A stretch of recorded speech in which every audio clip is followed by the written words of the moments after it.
Céad fáilte rúbar fad go dtí mír eile gon chomóradh atá cumann léamh agus thomáisí leabharta I dhéanamh híal agus hEithir Breandán Uí Eithir.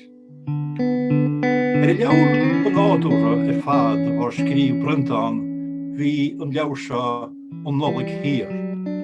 Déanair go raibh na chraí a tháinig chuile ocail gon leabhar. Im le clia a chaise formhór a híal, ach bhí cuimhní geala aige híal an Aran, agus go háirid nó óige agus aimsir na Nollaig. Léamh muid sleachta inis as an Nollaig Thiar le Breandán Ó hEithir. Léamh Máirín Mhic Lochlainn píosa as a gaibidil teacht na Nollaig. Máirín. Bí céimh Rónan an áit bhreathaí an inis mór lá báid, agus bhreathaí I ríistís na seachtainach díreach ar Nollaig. Chruinníomh slua mór leis an máda eiceáil ag teacht le balla. Bhíoh graig go deacabán ach fisrucht a thug daoine leán. Rud a chuid a chuisteach go mór an bhear a bhí geannas na céime. Nuair a hagach na peisinéirí I dtír agus nuair a bhíoh na málaí litreacha tá chuid teach an fosta, thosaíoch seisean ag grotháart agus lista an lásta ina láid ag fógart ar dhaoine fannacht as an ealach. Béarla a láidíoch sé. Ní heamháin mar gur bheas sé go bhear I dil an teanga sin de hábhacht de foist, ach go bhrí nar a aige ach troch réilge. Bhainach daoine ansprí as a gaimí te sadar agus ag siar chaint.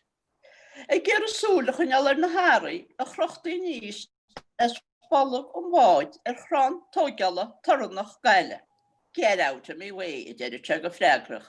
Have you nothing better to do than to be down here specking? Ní raigim fearbacht go raibh héanaan tá spantas a thugach agus a chuineoch go leor gon tlua ar I géir.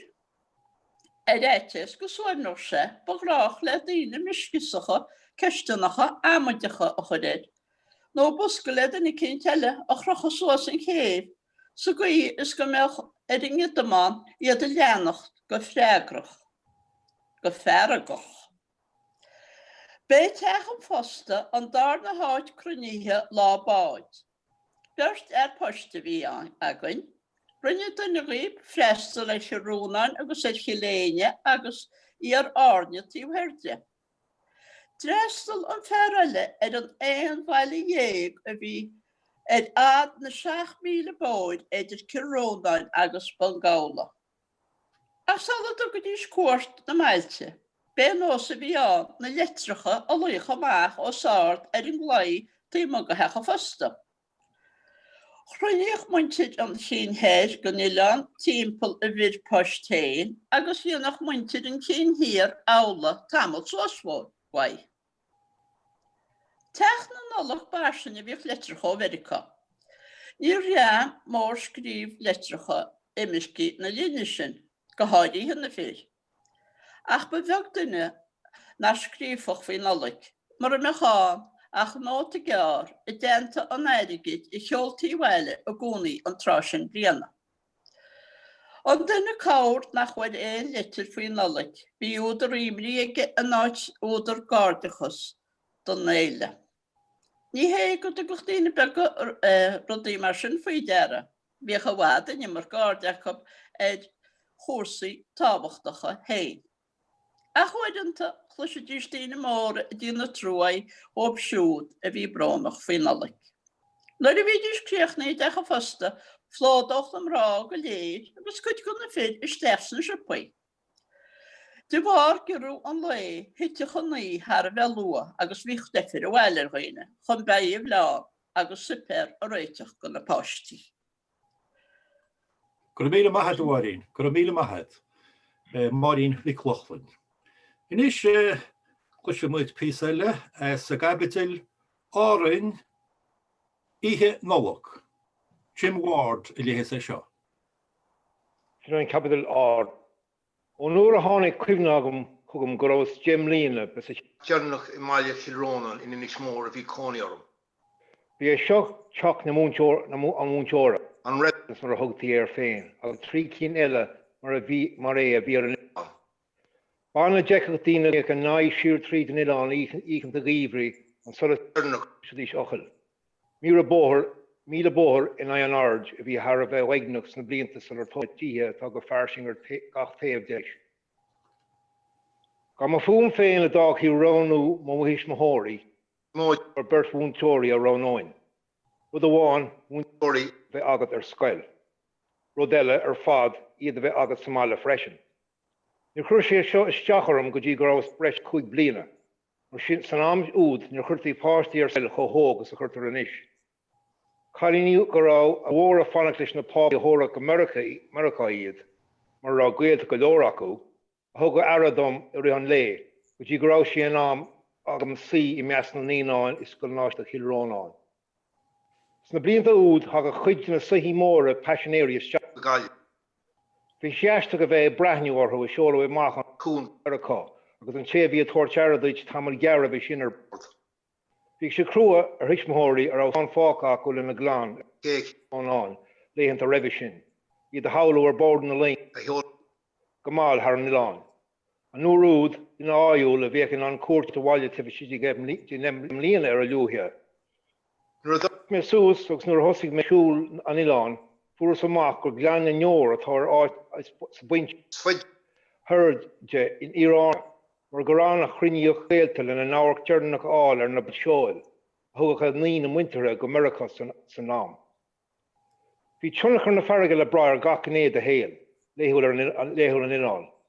An chéadród a rinne duine ar éirí d'origin, fécant bhaid amach ar an bharraige ag tír mór, sir hí chuntaí an chlár, ó dheas go ciarí nuair a bhí cnoc Breandán le feiceáil, ó chuaigh go Conamara, agus isteach an cúin á trá cathair na gailleadh folathe arc. Siarhain ní rá aon talamh níos scuire ná cóstamcha, ach de bharr imirce na blianta ba gearradh dún America ar bhealach na bleach lia. Ach ba í cathair na gailleadh ar bríomhchathair, agus pas an bád ba hábhachtaí ar saoil, an dún Éingus. Ba í mar a bhí sí chomh banan sa gcaint bharraige heol, chuinnig riachtanis na bethe le pobl trí Ileán Aran, chumá na dór go tír mór agus a rais, ó 1992 go 1950. Bhí sort bethe dá chuid féin ag an Dún Éingus, bethe a hill gean an pobaltí. Ar thuigh sí I ddír in Inismán 1947, asca nach seolach sí a rí, agus cuma árán in na taobh, áiriú í, agus feol sí áhar. Go bíle maithe Jim. Inis píseile as gabitil lá Nollaig agus sé Ó Callanáin I léithe sa písa seo. Lá Nollaig. Ní raibh aon bhricfeasta sa mbliain a míoch oiread fáilte am roimhe agus a bhíoch am roimh bhricfeasta le Nollaig. Meathar a réiteach é, go bhfuair a bheith sa mailearún ar a rothair nó tuairteara chun chuide chun cháin nach chomórán go léir affran, agus a dul chuig ceann ní ba dhéarnaí a hain.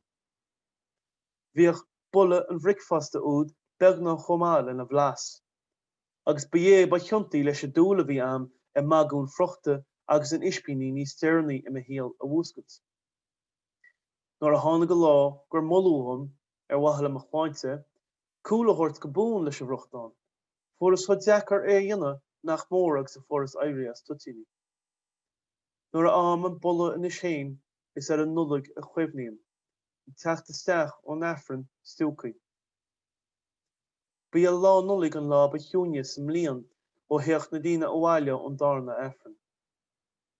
Bhí sé níos ciúne I ríist ná ine an chéasta mar nach mbeadh go fiú searmanas an tránúna. Ar éigean go mbeadh daoine le feiceáil ar na bóthraí go dagach an bhláin. An sin féin, theach daoine abhaile díreach ina dhiaidh. Ó fada le mo chuomhre, bhí an lá tucaí suas go thomláin nach mór go háach na muintere agus go gharmhailta. Bhaintí fad as a dingear sa teach seine go háirithe, agus ní rán nach a ceart tar éis rá caite go anró leis. Os rud é nar ihu Turcaí I dtíobh a go bháin faoi Nollaig, bháin nuaíocht mór leis agus leis a stúáil bhleasta Aráin. Ó fada sa bháin lumsa, cé gur chuine mé am héim a thuúram, Thus me thursú go bheithan na Nollaig ón uair go mbeadh duine mór út ite am. Éiliú sin chun argóid bia éiche go máil. Fóil gud fleck agus altaí de bhia, an na a bhí ag mo bháthair. Tá fatís orm go ma dhéime nádar hain mo chuid a alpa cháhaithil an deis.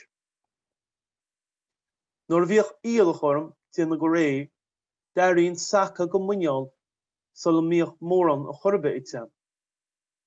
Tar éis duinear, nuair bhíoh báir glánta agus na sochaí nite, thugach mo bháthair an nuas a gramafón, agus hainach plátí ceol. Ceann é a bégan a chopras do lámh miotal a háití isteach an na híomh. Níor mhór a bheith thar a bheith cuaireamach gan an numracha stró a chur ar a túlam agus é a bhriseadh. Tharla sin, Nollaig amháin, go bhfuair me easpaí taithí féin ar cheannas na tuailme a bhreá. Chas me an lámh bagta ró vinnic agus dar me rud ag an tuairt mhaí. An sin, b'fhéidir an lámh a chasa le do leibhircín agus bin deire le ceol na Nollaig an bhliain áirithe sin. Gur mahead Luke, le me héin in is písa faoin radio a bhí an tábhachtach na blianta sin an Aran.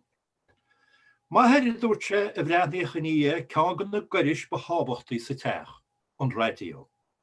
Bhí sé site ar helf sa chiistin agus ba é thugach nuaíocht na héireann agus a damhaithe chomá le ceol, drámaí, teachtarachtaí ar chluifií agus a bháin eile.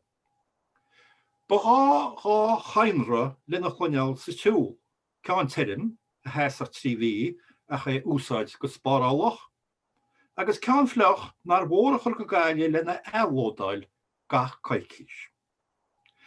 Bhí gá chaimre Lochlainn chuna chinú go nach ceann lódáil sa gúnaí, ach faoin Nollaig go bhfuair sipaí a bheith dúnta, buíal droch aimsire a dáchach gan bád sin, agus go leor chlárachaí Nollaig nar mór éisteach lob, ba gá cuaram speisialta dhéanamh de gach rud a bhain leis an radio.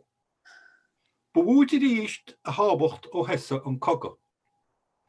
Le líon go maithe agus go mháthir a bheith scríomh na leitreachaí, bhí chonéiste bhliain tú le scríomhhaine a náltaí sa scoil, I dtíobh nósan in na Nollaig agus sinne tlútháin leis na leithintaí síre. Ónú go lichtaí bhaile go luair sin, an lá hesaí díis, bhíoh bóthe an Ileán bháin go fáistí glóracha, I gimmert chluifií ó dhubh go dubh. A charáma ar a bheith locht a laid an trásin gon bbliain. Cheolach a bád a gúnaí I Nollaig leis an alúntas dénach poist bí úr agus an beagán daoine heagach go bhhaile go Nollaig an bhuiúd an Aran. Ach cé go mítí go hír a gíimní I dtíobh na droch aimsire, I dáchach gan sméir mullan an Nollaig sin, ní cuimhnach lom ach droch ihe Nollaig go bháin a gatha blianta móige. Ní fulláid nó bhí mé ógamá, mar ní thiúrach maithe síos ar I géime, agus is ó charcar Joe Mac a chunig me an dúnégus I teacht le balla. Ní le balla ar an gnáchaí a tháinig sí a charid, ach isteach ar chúlna cé, mar a rantíí fada go leor leis na passionarí churamach ar bhála cúl na cé, mar réon leis na málaí poist agus rions Breandán. Ó sin bhaile sí léthe sí sa cúl na nehuir.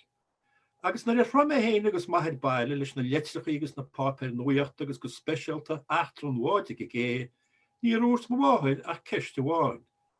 I dánig páric beag. Ba é seo an tanim ceanna bhí aice ar mo chul ceithre páric ó chun Callanain, má clenne trí fuair Júlia a bhí na bhúnteir bunscoilin le clia. Ba chuid gá Nollaig páric agus bhí ciúna leigh mo bháthir mar gur caiiliú bháthir agus é na léamh. Bhí cineaganne ar freisin mar thugach sé leabhar againn mar runtan is gúnaí. Ní go lochtá mar na leabhar seo go ré mar chuamenníos ach gur an Gaeilge a bhí díos go léir. Agus ba leabhlam go leorachab le heis na leabhar béarla I dtír me gúnaí ar mo hisismethirí go lá brethe.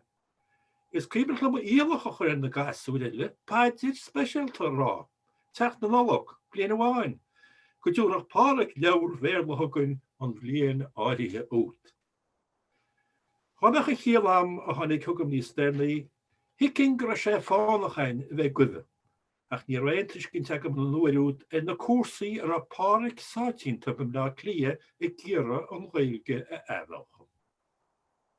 An sin, Nollaig amháin, nar bhís tuairim Chálainn téag og sé leabhar leis scríneoir cumallach Seamus Macriana, máide, thugainn.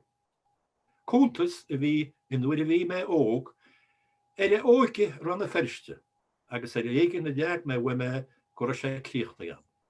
Ina ghé sin, bhú I ríist an náirte bhí agam ri mo choilceathar agus a bheartán leabhar. Agus inis léthe Jim Ward písín pe gaile as ihe Nollaig. Gúna na hóstaí go luath agus chéad go leor chéimhigh an áiltóir ó cháis faoiste Breandáin. Dúirstíine ó chuid de Nollaigart na duine eile denúir dhéanamh agus Dragerson ó chuid de Uait. Agus thosaí an tuil anna ciún réir a chéile, go dtí go raibh sí an am chuineile a lasas na fuinneoga, bíonn tús ceart le Nollaig. Bhí sé an amlanéis an chéad supper a réit agus éithe. Íosc agus fataí a bhí ag ar an géad supper. Íosc sailte a chuirtaí ar bogu in isceir fia achar ribé leis an ngortainna sa bhaintas. Nuair a bhíos óg scríneach liom go mbeadh langa againn, agus Breandán Thiar úr nó sailte. Ach Jimmy an langas na hiiscí seaganne, agus bé an mangach sailte a bhí againn as sin amach.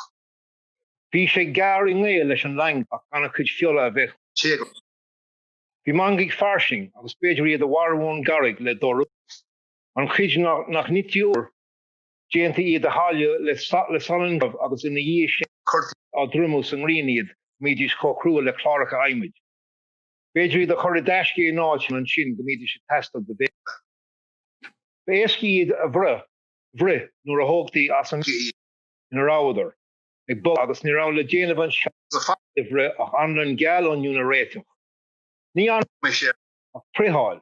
Legan de nochal friáil ach mantiús a chaháin I gás friála an affran.